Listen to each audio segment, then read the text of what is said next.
Karen Fulcher from Mindset Equestrian. I'm here at Thoroughbred Training Center judging today, and I want to give any newcomers to dressage schooling shows or dressage just a couple pro tips. This arena is currently set up as a 20 by 60 meter small or short arena, which you see a lot for eventing and or Western dressage. The ring is always 20 meters wide. So if you're fretting or panicking about what 20 meters feels like, you will touch the rail on both sides. If you have a circle here at C, you will touch C, the rail, the center line, C. In a standard arena, it is also 20 meters wide. It just adds another 20 meters to make it a 60 meter long versus 40 meters. So the short one is 40, and you can see it's blocked off right here. And then as the show progresses, we will remove this and move the letters. We'll shift the letters and add in 4.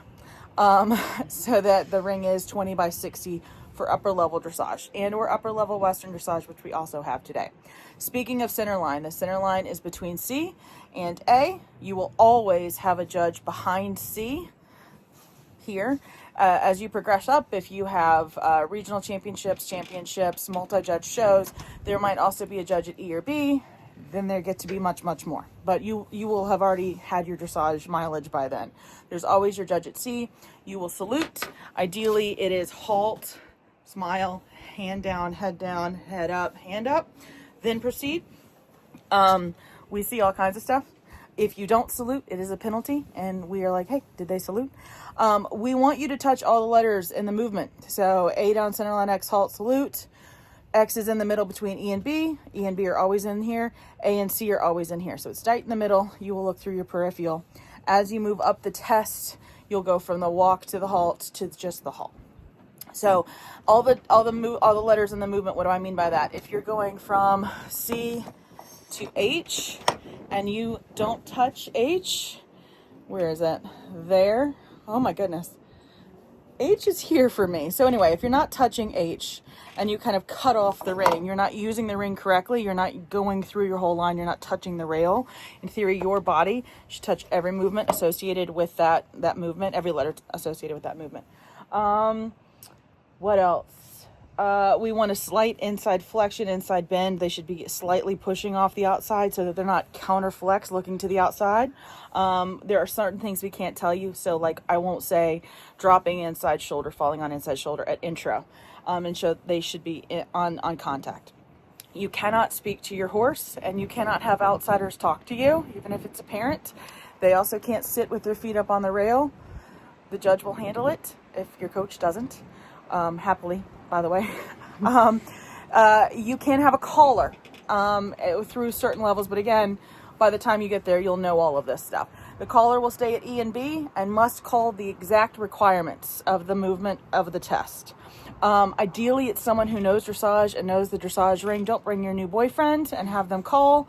They don't know what you're doing. They don't know what the letters are, and they sure as heck don't know what the letters on the center line are. And or they'll read it like a book. Also, if you have someone that's an introvert, that speaks like this, they're not your best friend in the wind in that ring. You need your loud, obnoxious friend to be calling this. I also highly recommend that you have your entire barn practice calling tests for each other. We do not hate that you have it called. We do not think it's like less than, because we would much rather you have it called and go through your test correctly, more relaxed, and actually finish without us having to ring you off, because we never want to ring the bell. It also causes disruption in our ring or in our box. We would much rather you have it called and do it correctly than memorize it and not have it called. That also said, if you're doing combined training and or eventing, you have to memorize it. So know it and breathe and hope for the best. What else? Center line, touch the rail. Oh yeah. If the bell rings, by the way, sometimes it's, nobody's here. Sometimes it's squeaky toy, sometimes it's bells, sometimes it's a horn, sometimes it's car horn. You have 45 seconds to get around the arena and in. You cannot come in without being called in. You can go before your ride time if they're running early. You cannot go late. So if y'all are standing here chatting about what y'all want to do later or how he feels tense and it's 2 minutes past your ride time At a recognized show, you are out. Like, the higher you go up, the meaner the judges are, the more they have to pee, you are out. Like, sorry, you missed it. We are pretty good, especially at schooling shows, with communication. We had a rider go this morning who had to bring in a secondary horse for the second ride of the day. And of course, we maneuvered her around. Somebody was able to go early. We make that happen. So communicate with show management. You are not allowed to come talk to your judge. That said, what I mean by that is, don't come up and be like, hey, did you like my daughter? What did you think of her? She was the girl in the bay. What? So we're still working in here. We're on the clock in here.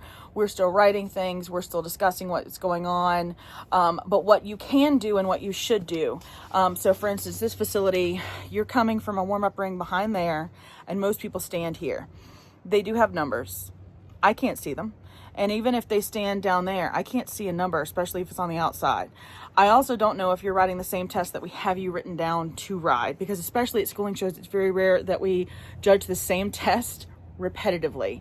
Like next weekend, I will judge a show where 46 rides will happen at minimum, and there won't be 2 back-to-back that are the same test. So we got to know what you're riding, who you're riding, what test you're riding. So you can either send a representative up nicely, wait for us, look at the scribe. Whoever's looking at you is who you talk to. So if you're waiting on me while I'm riding, I'm not talking to you. You need to talk to whoever's looking at you and say, hi, X, Y, and Z rider on X, Y, and Z horse. This is our number. This is what she's riding. And we say, thank you. When you salute and you do your final salute, you can ride up and say thank you and leave the ring. A lot of people turn and duck. We don't love that. Plus, it gives you more time in the ring. Let me know if you have more questions. This is video 1 of the year. I will be judging a lot.